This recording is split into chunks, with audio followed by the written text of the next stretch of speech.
Okay, हरे कृष्ण।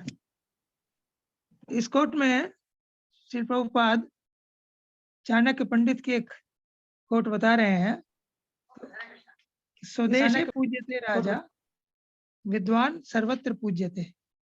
स्वदेशे पूज्यते राजा, जो जो जो व्यक्ति धनी है या जिसके पास राज्य है, उसका कदर, उसका सम्मान केवल उसके अपने देश में होता है। जो व्यक्ति उसका और विद्वान जो है वो हर जगह उसका आदर होता है, और विद्वान वो हर जगह उसका आदर होता है, उसकी कदर होती है। उसका कारण ये है कि विद्वान जो है वो भौतिक और आध्यात्मिक दोनों क्षेत्रों में उसका नॉलेज होता है उसके पास, और वो नॉलेज हर किसी के काम आता है। जबकि राजा कुछ थोड़ा बहुत फायदा अपने क्षेत्र में ही पहुंचा सकता है। तो उस मोस्ट इम्पॉर्टेंट है सोल, आत्मज्ञान। विद्वान के पास वो होता है जिसकी सबको जरूरत होती है। इसलिए वैदिक सिस्टम में जो ब्राह्मण थे, ज्ञानी थे, विद्वान थे, राजा भी उनको अपना एडवाइजर रखते थे और उनकी सलाह से वो कार्य किया करते थे। चाणक्य पंडित हिमसेल्फ चंद्रगुप्त और एक राजा के एडवाइजर थे, उनके हिसाब से काम किया करते थे। एक बार श्री प्रभुपाद से किसी ने पूछा, किसी डिवोटी ने, कि प्रभुपाद जी, यदि हम इस्कॉन जो है वर्ल्ड को जीत ले तो आप शासन के राजा बनेंगे? तो प्रभुपाद जी ने कहा, नहीं, मैं राजा नहीं बनूंगा, मैं राजा का गुरु बनूंगा। तो जो एडवाइजर की पोस्ट है, गुरु की जो पोस्ट है, ब्राह्मण की जो पोस्ट है, विद्वान की जो पदवी है, वो सर्वत्र राजा से बड़ी है। ये बात हमें समझनी चाहिए। और अनेक उदाहरण हमें मिलते हैं। भगवान श्री कृष्ण, जब महाराज युधिष्ठिर का राष्ट्रीय यज्ञ हुआ तो उस समय भगवान श्री कृष्ण ने स्वयं जो अपने हाथ से सेवा करने के लिए, हर एक को अपनी अलग अलग सेवा मिली थी।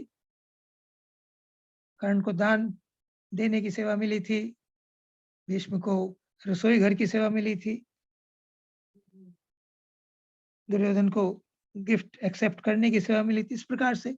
लेकिन भगवान श्री कृष्ण ने जो सेवा ली वो थी ब्राह्मणों की, ऋषियों की जो आएंगे अतिथि, उनके चरण धोने की सेवा और उनकी जूठी पतले उठाने की सेवा। भगवान श्री कृष्ण जाने जाते हैं, नमो ब्रह्मण्य देवाय गो ब्राह्मण हिताय च जगत हिताय कृष्णाय गोविंदाय नमो नमः। भगवान श्री कृष्ण जो ब्रह्मण्य देव है, ब्रह्म है, परम ब्रह्म है, वो ब्राह्मणों की और गायों की बहुत आदर करते हैं। लेकिन कई राजा अपने आप को बहुत बड़ा मानने लगते हैं, वो ब्राह्मणों का निरादर करते हैं, उससे बड़ी समस्याएं खड़ी हो जाती है। ऐसा एक उदाहरण महाराज द्रुपद का और द्रोण का है। महाराज द्रुपद और द्रोण दोनों गुरुकुल में सहपाठी थे, मित्र थे, बड़े हुए, द्रुपद राजा बन गए। द्रोण एक साधारण विद्वान ब्राह्मण रहे, शिक्षक रहे, पढ़ाते थे, और उन दिनों शिक्षा के लिए कुछ चार्ज नहीं किया जाता था, जिसका जो दिल चाहे वो दे देते थे, वो निर्धन थे। उनका एक बेटा था अश्वत्थामा, छोटा था, बच्चा था, उसको पिलाने के लिए उनके पास दूध भी नहीं था। तो उनकी पत्नी ने, कृपी ने कहा कि द्रुपद तुम्हारा मित्र है, तुम उसके पास जाओ और वहां से गाय ले आओ। तो द्रोणाचार्य बड़े उत्साह से, बड़े गर्व से कि हम दोनों मित्र रहे हैं, द्रुपद के दरबार में गए। कहा कि द्रुपद, तुम्हें याद होगा हम दोनों इकट्ठे गुरुकुल में पढ़ते थे, हम मित्र थे, तुम राजा हो, मैं शिक्षक हूं, मुझे गाय चाहिए। तो द्रुपद ने उन्हें डांट दिया, उनका निरादर किया। उसने कहा कि जो मित्रता है वो बराबर वालों में होती है। मैं राजा हूँ, तुम एक निर्धन ब्राह्मण हो। उन्होंने उनकी विद्वत्ता की कदर नहीं की। उन्होंने कहा कि हाँ, यदि तुम एक भिक्षुक के रूप में, एक भिखारी के रूप में मुझसे गाय चाहते हो, तो मैं तुम्हें दे सकता हूँ। द्रोणाचार्य बड़े अपमानित उन्होंने महसूस किया और वो अपने शिष्यों के पास आ गए, कौरव और पांडवों के पास आ गए और पांडवों से उन्होंने कहा कि मुझे द्रुपद को बंदी बनाकर ला। अर्जुन ने द्रुपद को हराया, उसे बंदी बनाकर द्रोणाचार्य के पास भेज दिया।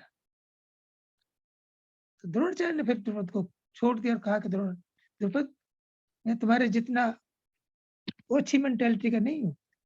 अभी राज्य तुम्हारा मेरा है, लेकिन मैं तुम्हें आधा राज्य देता हूँ। द्रुपद इस अपमान को नहीं भूले। उन्होंने उन्हें मारने के लिए यज्ञ किया, जिसमें द्रौपदी प्रकट हुई और धृष्टद्युम्न प्रकट हुए, जो पांडवों की सेना के सेनापति। तो पॉइंट ये है कि इस चीज को प्राय राजा वैदिक सिस्टम में स्वीकार करते थे, एक्सेप्ट करते थे कि जो हमारे गुरु हैं वो महान है, उनका हमें आदर करना चाहिए। रूप और सनातन गोस्वामी पहले प्रधानमंत्री थे, सनातन गोस्वामी, और रूप गोस्वामी फाइनेंस मिनिस्टर थे। लेकिन उन्हें जब चैतन्य महाप्रभु के बारे में पता लगा तो उन्होंने उनकी शरण ग्रहण की, उनसे दीक्षा ली और वो वृंदावन में चले आए। और वृंदावन में आकर उन्होंने भक्ति में कार्य किए, शास्त्रों की उन्होंने रचना की, भक्ति में शास्त्रों की रचना की। और उनकी उस विद्वत्ता के कारण आज सारे विश्व में रूप और सनातन गोस्वामी का आदर किया जाता है। जबकि यदि वो केवल एक प्रधानमंत्री और फाइनेंस मिनिस्टर रहते तो केवल हुसैन शाह के राज्य में ही उन्हें थोड़ा बहुत जाना जाता। तो ये जो विद्या है, विशेषकर paravidya, knowledge about the soul, और प्रभुपाद जी जब बात करते हैं विद्या की तो प्राय वो स्पिरिचुअल नॉलेज की बात करते हैं। तो कहते थे कि भौतिक विद्या को देने के लिए तो बहुत डिपार्टमेंट है, बड़े यूनिवर्सिटीज हैं, कॉलेजेस हैं, लेकिन कोई ऐसा डिपार्टमेंट नहीं जो पराविद्या को, आत्मा की ज्ञान को दे सके।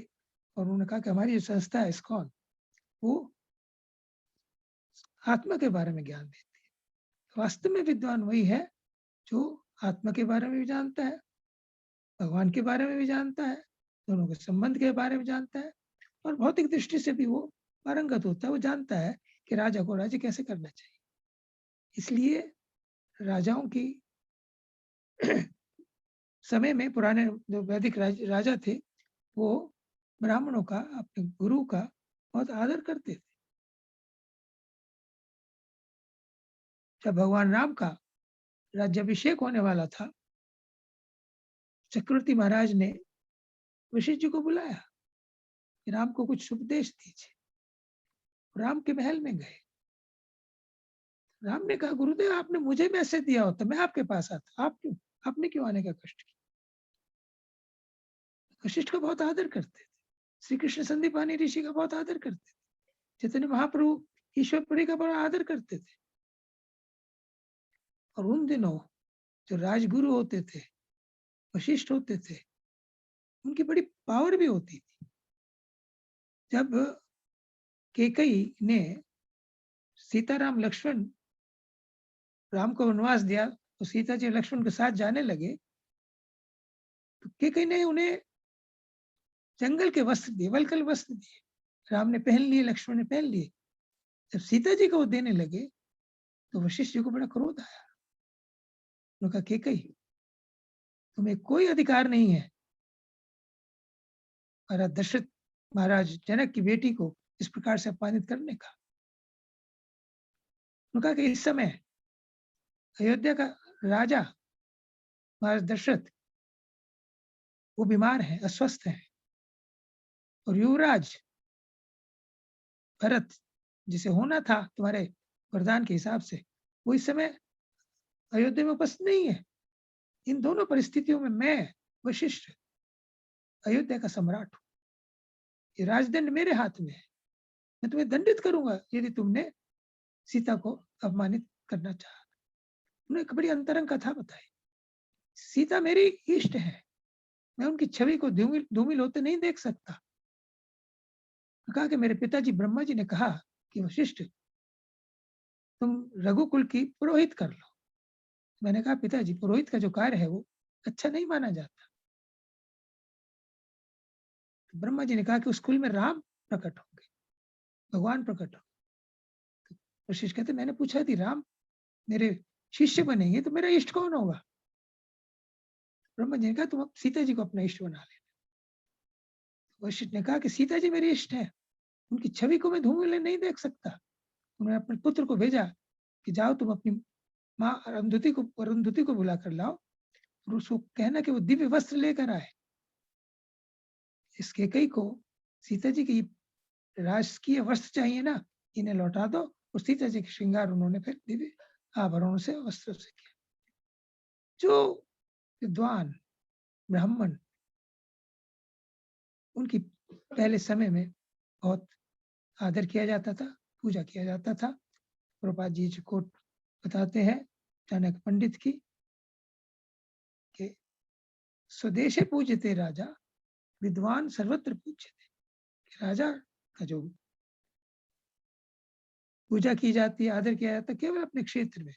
ऋष व्यक्ति अपने गांव में, जैसे प्रभुपाद जी लिखते हैं, लेकिन विद्वान कहीं भी हो हर जगह उसका आदर किया जाता है। तो ये बात हमें अच्छी तरह समझ लेनी चाहिए। इसलिए श्री प्रभुपाद इस्कॉन में सही ब्राह्मण बनाना चाहते ताकि वो वैदिक ज्ञान को सारे विश्व में फैलाए। और उनका लक्ष्य यही था सारे विश्व को कृष्ण भावना भावित बनाया जाए। वैदिक ज्ञान को, आत्मा के ज्ञान को, परमात्मा के ज्ञान को, भगवान के ज्ञान को, प्रकृति के ज्ञान को अच्छी तरह से लोगों को समझाया जाए। क्योंकि आजकल 20वीं 21वीं सदी, प्रभुपाद जी 20वीं में थे, आजकल 21वीं चल रही है। लोग बिना समझे हरे कृष्ण महामंत्र को स्वीकार नहीं करते। They want to know everything about why should we do it. तो उसके लिए प्रभुपाद जी ने हम सबको तैयार किया। प्रभुपाद जी की इच्छा का आदर करते हुए हम अधिक से अधिक वेदों का अध्ययन करें, विद्वान बने, ब्राह्मण बने, वैष्णव बने और इस ज्ञान को जितना हो सके प्रचारित करें। और उससे पहले साथ साथ हम अच्छे भक्त स्वयं बने, साधना अच्छी हो। हरे कृष्ण कृष्ण कृष्ण हरे हरे, हरे राम राम राम हरे हरे, इस महामंत्र की 16 माला का जप करें, 4 नियमों का पालन करें और प्रभुपाद जी के लिखे हुए ग्रंथों का अध्ययन करें। हरे कृष्ण, धन्यवाद, thank you. Hare Krishna, thank you very much Prabhu ji. आपने बहुत सुंदर बताया और एस्टेब्लिश किया कि आध्यात्मिक ज्ञान जो है वो ही सुप्रीम है। बाकी भौतिक ज्ञान या भौतिक ऑपुलेंस, ऐश्वर्य, वो आध्यात्मिक ज्ञान के आगे कहीं कुछ नहीं है। तो हमारी मनुष्य जीवन की सफलता का रास्ता सिर्फ आध्यात्मिक ज्ञान ही हो सकता है। तो वही हमें सबको अर्जित करना चाहिए, प्रभुपाद की बुक्स को पढ़ना चाहिए। आपने बड़े अच्छे से समझाया, thank you very much Prabhu ji. Hare Krishna. Thank you Prabhu ji. Hare